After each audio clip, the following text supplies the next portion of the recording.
ಯಾರೋ ಯಾರ್ಯಾರನ್ನೋ ಕೊಲ್ತಾರೆ. ಆದರೆ ಹೆತ್ತ ತಾಯಿ ಮಗುವನ್ನು ಕೊಲ್ಲೋದು ಎಲ್ಲೂ ಕೇಳಿಲ್ಲ ಕಂಡಿಲ್ಲ. ಹಂಗೊಂದು ವೇಳೆ ಸಾಯಿಸಿದ್ಲು ಅಂತಾನೆ ಇಟ್ಕೊಳ್ಳಿ, ನಂತರ ಕಣ್ಣೀರು ಸುರಿಸೋ ನಾಟಕ ಆಡೋದಕ್ಕಾಗತ್ತಾ? ಸುಮಯ್ಯ ಅಂಥ ನಾಟಕ ಆಡಿದ್ಲು ಅನ್ನೋದು ಮೇಲ್ನೋಟಕ್ಕೆ ಸಾಬೀತಾಗಿದೆ. ಆದರೆ ಸಾಬೀತಾಗದೇ ಇರೋದು ಮೋಟಿವ್ ಆಫ್ ದಿ ಮರ್ಡರ್, ಅರ್ಥಾತ್ ಕೊಲೆಯ ಕಾರಣ.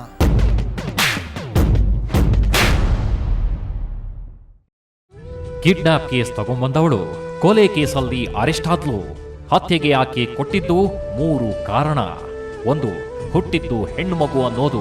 2ನೇದು, ಅದಕ್ಕೆ ಬರಬಾರದ ಕಾಯಿಲೆ ಬಂದು ವಿಪರೀತ ಖರ್ಚಾಗ್ತಾ ಇತ್ತು ಅಂತ. ಇನ್ನೊಂದು, ಆಕೆಯ ಗಂಡ ಕಳ್ಳ ಅನ್ನೋದು. ಇದರಲ್ಲಿ ಕಾಯಿಲೆ ವಿಷಯವಾಗಿ ಅಂಥದ್ದೇನು ಬೇಜಾರ್ ಇರಲಿಲ್ಲ ಅಂತ ಫಿರೋಜ್ ಹೇಳಿದ್ದಾನೆ. ಇನ್ನು ಕಳ್ಳನ ಮಗಳು ಅನ್ನಿಸ್ಕೊಳ್ತಾಳೆ ಅನ್ನೋ ಬೇಸರಕ್ಕೆ ಕೊಲೆ ಮಾಡಿದ್ಲು ಅನ್ನೋದನ್ನ ಅವನು ಸುತಾರಾಮ್ ಒಪ್ಪಲ್ಲ. ಯಾಕಂದ್ರೆ ಈ ಫಿರೋಜ್ ಮತ್ತು ಸುಮಯಾಳದ್ದು ಪ್ರೇಮ ವಿವಾಹ.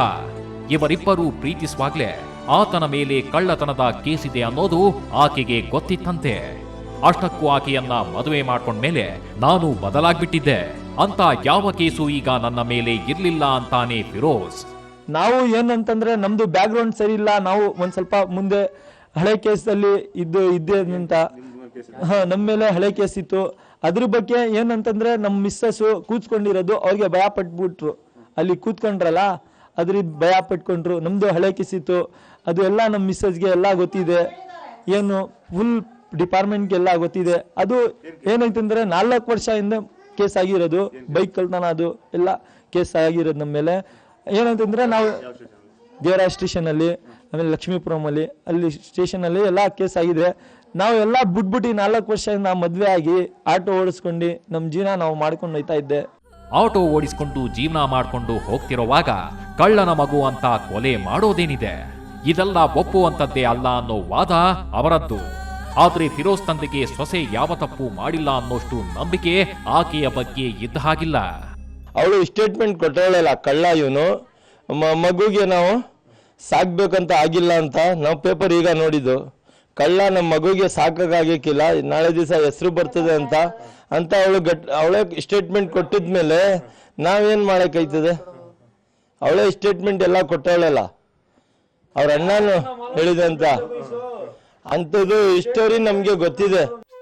ಇವರು ಈ ರೀತಿ ಮಾತಾಡೋದನ್ನ ಕೇಳಿಸಿಕೊಂಡ ಸುಮಯಾಳ ತಾಯಿ ಗರಂ ಆಗಿದ್ರು. ಅಲ್ಲೇ ಸಣ್ಣ ಜಗಳನೂ ನಡೀತು. ಆಗ ಫಿರೋಜ್ ಅಪ್ಪ ಅಮ್ಮನ ಪರವಾಗಿರ್ಲಿಲ್ಲ. ಆತ ಪ್ರೀತಿಸಿ ಮದುವೆಯಾದವಳನ್ನ ಯಾವ ಕಾರಣಕ್ಕೂ ಬಿಟ್ಕೊಡೋದಕ್ಕೆ ರೆಡಿ ಇರ್ಲಿಲ್ಲ. ಅಷ್ಟಕ್ಕೂ ಅಲ್ಲಿನ ಪರಿಸ್ಥಿತಿ ನೋಡಿದ್ರೆ ಸುಮಯ್ಯ ಇದ್ದುದ್ರಲ್ಲೇ ಸ್ವಲ್ಪ ಸ್ಥಿತಿವಂತರ ಮನೆಯ ಮಗಳ ತರ ಕಾಣ್ತಾಳೆ. ಆದ್ರೆ ಈ ಫಿರೋಜ್ ಮನೆಯವರು ಬಡವರು, ದಿನದ ಕೂಲಿ ಮಾಡಿ ಬದುಕೋರು. ಇವನು ಆಲ್ಮೋಸ್ಟ್ ಹೆತ್ತವರನ್ನ ಬಿಟ್ಟು ಹೋಗಿ ಹೆಂಡತಿಯ ಮನೆಯಲ್ಲಿ ಇದ್ದ ಅನ್ಸತ್ತೆ. ಈಗ ಅವರ ಪರವಾಗಿ ಮಾತಾಡ್ತಾ ಇದ್ದಾನೆ. ಇದರಲ್ಲಿ ಅವನ ಸ್ವಾರ್ಥ ಇದೆಯೋ ಆಕೆಯ ಮೇಲಿನ ಪ್ರೀತಿ ಇದೆಯೋ ನಮಗ್ ಗೊತ್ತಿಲ್ಲ. ಇನ್ನು ಈ ಘಟನೆಯ ಬಗ್ಗೆ ಸುಮ್ಯಾಳ ಅಕ್ಕಪಕ್ಕದ ಮನೆಯವರನ್ನ ಮಾತಾಡಿಸಿ ಆಕೆ ಎಂತವಳು, ಅವರ ದಾಂಪತ್ಯ ಜೀವನದಲ್ಲೇನಾದ್ರೂ ಸಮಸ್ಯೆ ಇತ್ತ, ಆಕೆಗೆ ಈ ಮಗು ಹುಟ್ಟೋದು ಇಷ್ಟ ಇರ್ಲಿಲ್ವಾ ಅನ್ನೋ ಬಗ್ಗೆ ಎಲ್ಲ ವಿಚಾರಿಸಿದಾಗ ಬಂದಿದ್ದು ಮತ್ತೆ ಅವಳ ಪರವಾದ ಉತ್ತರಾನೇ. 9 ತಿಂಗಳಾದ್ಮೇಲೆ ಮಗು ಎರಗಡೆ ಆಯ್ತು. ಎರಗಡೆ ಆದಾಗ್ಲೂ ಒಂದ್ ತಾಯಿ ಹೆಂಗಾದ್ರೂ ಮಾಡಿ ಹಿಂಗಾದ್ರೂ ಮಾಡ್ಬಿಡ್ಬೇಕಾಗಿತ್ತು, ಎಲ್ಲ ನಾವು ತೆಗಿಸ್ಬಿಡ್ಬೇಕಾಗಿತ್ತು, ಏನಾದ್ರೂ ಒಂದು ಮಾಡ್ಬೇಕಾಗಿತ್ತು. ಮಾಡಕ್ಕೆ ಚಾನ್ಸ್ ಸಿಕ್ಕಿಲ್ವಾ? ಆಸ್ಪತ್ರೆ ಕರ್ಕೊಂಡು ಹೋದ್ರಲ್ಲ, ಅವಾಗ ಚಾನ್ಸ್ ಸಿಕ್ಕಿಲ್ವಾ? ಆಟೋ ಒಳಗೇನೆ ಹೋಗಿತ್ತು, ಹೋಗುವಾಗ ಹಿಂಗ್ ಮಾಡ್ಬಿಟ್ರೆ ಚಾನ್ಸ್ ಇಲ್ವಾ ಮಗುಗೆ? ನಮ್ಮ ಇಷ್ಟಕ್ಕೆ ನಾವು ಶಿವನವರವನೇ, ನಮ್ಮ ಇಷ್ಟಕ್ಕೆ ನಾವು ನೋಡಿದ ಮಟ್ಟಿಗೆ ಸಾಯಿಸೋರು ಅಂತ ಇಲ್ಲ. ಸಾಯಿಸೋರಿದ್ರೆ ಯಾವ ತರದಿಂದ ಆದ್ರೂ ಸಾಯಿಸ್ಬೋದಲ್ವಾ? ಮಗಿಗೆ ಮಾತ್ರ ಕರ್ಕೊಂಡೋಗಿತ್ತು ನಿಜ. ಅಲ್ಗಂಟ ಹೋಗಿ ಏನ್ ಮಾಡಿದ್ಲು ಅದ್ ನಮಗ್ ಗೊತ್ತಿಲ್ಲ. ಒಟ್ನ ಒಳ್ಳೆ ಹುಡುಗಿ. ಆದ್ರೆ ಆಕೆ ಸಾಯಿಸಿರೋದೇ ನಿಜ ಅಂತ ಪೊಲೀಸರ ಮುಂದೆ ಒಪ್ಕೊಂಡಿದ್ದಾಳಲ್ಲ, ಅದಕ್ಕೇನಂತೀರಾ ಅಂತ ಕೇಳಿದ್ರೆ ಫಿರೋಜ್ ಎಲ್ಲದಕ್ಕೂ ಸಾಕ್ಷಿ ಕೊಟ್ರೆ ನಾವು ನಂಬ್ತೀವಿ, ಆದ್ರೆ ಪೊಲೀಸರ ಹತ್ರ ಒಪ್ಪಬಹುದಾದ ಸಾಕ್ಷಿ ಏನೂ ಇಲ್ಲ ಅಂತಾನೆ. ಸರ್ ಒಂದ್ ಸ್ವಲ್ಪ ಅಟ್ಲೀಸ್ಟ್ ವಿಡಿಯೋ ಕ್ಯಾಮ್ರಾ ರೆಕಾರ್ಡ್ ಆದ್ಮೇಲೆ ಅದು ಆಟೋ ಹೋಗಿರೋದು ನಮ್ಗೆ ತೋರಿಸ್ಬೇಕಲ್ಲ ಸರ್. ನಾವು ಪ್ರೂಫ್ ಒಪ್ಕೋಬಹುದಲ್ಲ, ಆಟೋಲಿ ಕೂಡ್ಸ್ಕೊಂಡು ಹೋಗ್ಮೇಲೆ ನಾವು ಒಪ್ಕೋಬಹುದಲ್ಲ ಸರ್. ಮೊಬೈಲ್ ಸಿಕ್ಕಿದ್ರೆ ಮೊಬೈಲ್ ತೋರಿಸಿದ್ರೆ ನಾವು ಮೊಬೈಲ್ ನೋಡ್ಬೋದಲ್ಲ ಸರ್. ನಮ್ಗೆ ಒಂದ್ ಸ್ವಲ್ಪನೂ ಅರ್ಥ ಆಗ್ತಾ ಇಲ್ಲ ಸರ್, ಇದ್ರ ಬಗ್ಗೆ ಏನಂತ ಒಂದ್ ಸ್ವಲ್ಪನೂ ಅರ್ಥ ಆಗ್ತಾ ಇಲ್ಲ.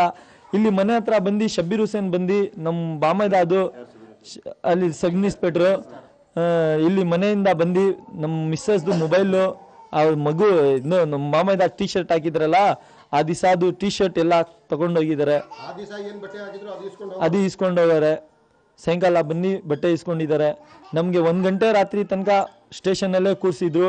ಆಮೇಲೆ ಏನಿರೋದು ಬೆಳಿಗ್ಗೆ ವಿಚಾರಣೆ ಮಾಡ್ತೀನಿ ಅಂತ ಕಳಿಸಿದ್ರು. ಆಮೇಲೆ ನಮ್ಮ ಹೆಂಡತಿ ಕೊಲೆ ಮಾಡೋದಂತ ನಾವು ಒಪ್ಕೊಳ್ಳಲ್ಲ ಸರ್. ನಮ್ಮ ಹೆಂಡತಿ ಆ ಥರ ಮಾಡಲ್ಲ ಸರ್. 20 ದಿವಸ ಅದು ಯಾರಾದರೂ ಮಗು ಅವ್ರ ಕೈಯಿಂದ ಸಾಯಿಸ್ತಾರೆ ಏನು ಹೇಳಿ ಸರ್ ನೀವೇ? ಯಾರ ತಾಯಿ ಸಾಯಿಸ್ತಾರೆ? ಒಟ್ನಲ್ಲಿ ಇವರು ಪೊಲೀಸರ ವರ್ಷನ್ ಅನ್ನ ಒಪ್ಪೋದಕ್ಕೆ ರೆಡಿಯಿಲ್ಲ. ಯಾಕೆ ಸುಖಾಸುಮ್ಮನೆ ಆ ಹುಡುಗಿನ ಅರೆಸ್ಟ್ ಮಾಡಿ ಈ ಮಗುವನ್ನ ಅನಾಥನನ್ನಾಗಿಸ್ತೀರಾ? ಇವನಿಗೆ ತಾಯಿಯ ಪ್ರೀತಿ ಬೇಡವಾ ಅಂತ ಸುಮ್ಯಾಳ ಮಗನ್ನ ತೋರಿಸ್ತಾರೆ. ಈಗ ಈ ಹುಡುಗನ ಬಗ್ಗೆ ಯೋಚಿಸ್ಬೇಕಾ ಇಲ್ಲ ಕೊಲೆ ಆಗೋದ ನತದೃಷ್ಟ ಕಂದಮ್ಮಳ ಬಗ್ಗೆ ಯೋಚಿಸ್ಬೇಕಾ? ನೀವೇ ಹೇಳಿ.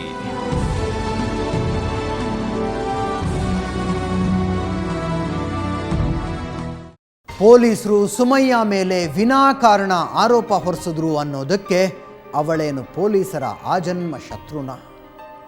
ಸಾಕ್ಷಿ ಇಲ್ಲದೆ ಅವರು ಆ ಹೆಂಗಸನ್ನ ಜೈಲಿಗೆ ಕಳಿಸಿರೋದಿಲ್ಲ. ಆದರೆ ಅವಳು ಹೆತ್ತ ಮಗುವನ್ನ ಯಾಕೆ ಸಾಯಿಸಿದ್ಲು ಅನ್ನೋದಕ್ಕೆ ಮಾತ್ರ ಸರಿಯಾದ ಉತ್ತರ ಇದುವರೆಗೂ ಸಿಕ್ಕಿಲ್ಲ. ಈಗ ನಾವು ಹೇಳೋದಿಷ್ಟೇ, ಮಗು ಹೆಣ್ಣು ಅನ್ನೋ ಕಾರಣಕ್ಕೆ ಕೊಲೆಗಡಕರಾಗಬೇಡಿ, ಅವಳಿಗೂ ಬದುಕೋದಕ್ಕೆ ಬಿಡಿ ಅಂತ ಹೇಳ್ತಾ ಇವತ್ತಿನ FIRನ ಮುಗಿಸ್ತಿದ್ದೀನಿ. ನೇರ, ದಿಟ್ಟ, ನಿರಂತರ ಸುದ್ದಿಗಾಗಿ ನೋಡ್ತಾ ಇರಿ ಸುವರ್ಣ ನ್ಯೂಸ್.